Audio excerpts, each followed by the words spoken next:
You ask Tiger to solve. This deals with linear equations with one unknown.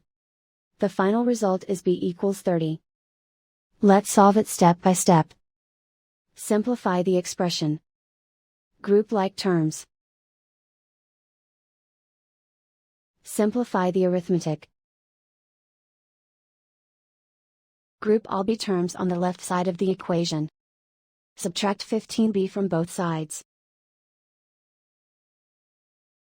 Simplify the arithmetic.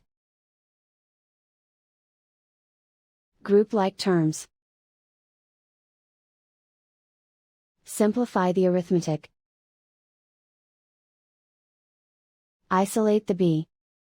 Divide both sides by 20. Simplify the fraction.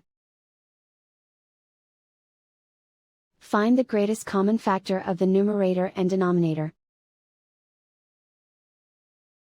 Factor out and cancel the greatest common factor.